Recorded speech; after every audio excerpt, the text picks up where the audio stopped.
महाराज जी के चरणों में कोटि से प्रणाम। लक्ष्य मित्तल जी की जिज्ञासा है, अच्छे कर्म और बुरे कर्म की परिभाषा क्या है? कृपया इस पर प्रकाश डालें। अच्छे कर्म और बुरे कर्म की परिभाषा क्या है? देखिए, परिभाषा तो बहुत ज्यादा हो सकती है, पर एक शब्द में अगर बुरे कर्म से बचना है तो एक पंक्ति में क्या इसके परिभाषा हो सकती है? हमारे द्वारा कोई हर्ट न हो और हमारे द्वारा किसी की इंसल्ट न हो।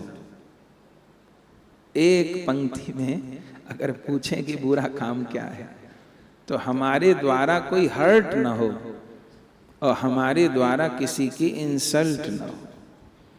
इसलिए तुलसीदास जी भी लिख दिए कि पर पीड़ा सम नहीं अधमाई, दूसरे को तकलीफ देने से अधिक बुरा कर्म कोई नहीं है।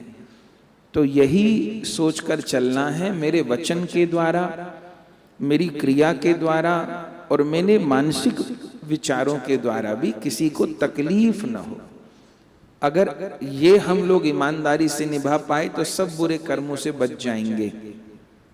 और अच्छा कर्म क्या है? परोपकार को अच्छा कर्म कहा गया है।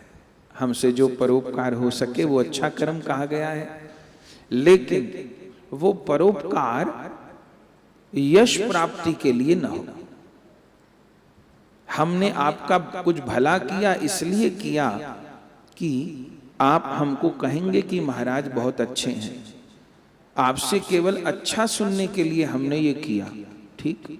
तो क्या होगा? तो ये कर्म तो हमने अच्छा किया, लेकिन इसका फल यही नष्ट हो जाएगा। आपने हमसे प्रश्न पूछा है, हम आपको उत्तर दे रहे हैं, तो हम परोपकार कर रहे हैं। पर ये परोपकार हम क्यों कर रहे हैं? इसलिए नहीं कि आप कहें कि महाराज को बहुत ज्ञान है, इसलिए कह रहे हैं। नियत इस समय क्या है कि आपके प्रश्न का उत्तर दिए तो आपका वो संशय खत्म हो जाए और आप भगवान की भक्ति वाले मार्ग पर कहीं यदि अटके हैं तो आगे बढ़ जाएं। ये नियत है। तो यदि ये नियत है परोपकार करते समय, तो फिर ये कर्म हमारा भक्ति माना जाएगा। और केवल यही है, ऐसा उत्तर देंगे कोई नहीं दे पाए, देखो मैंने बताया, आपको कोई ऐसा बता नहीं सकता, ऐसा कह दिए हम या सोच लिए, तो ये परोपकार भी हमारे लिए बंधन हो जाएगा। तो परहित सरिस धर्म नहीं भाई, पर पीड़ासम नहीं अधमाई।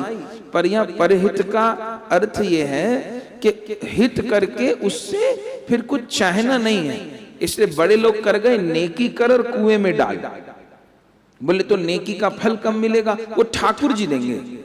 भगवान गीता में कह रहे कर्मण्येवाधिकारस्तु मा फलेषु कदाचन। अर्जुन तू कर्म कर, फल मैं दूंगा। हम लोगों से भूल क्या हो रही है? हम लोग कर्म सबके प्रति कर रहे हैं और फल भी सबसे ही चाह रहे हैं। ये भी फल दे दे मुझे, ये भी फल दे दे मुझे, ये भी फल दे दे मुझे, ये भी फल दे ना। ठाकुर जी कह रहे फल तो मेरे हाथ में है, हम लोग सबसे ही फल मांग रहे हैं। तो सबके प्रति केवल कर्तव्य कर्म करे ईमानदारी से, तो ये फिर सत्कर्म है। और किसी को भी तकलीफ न हो, ये बुरे कर्म से बचना है।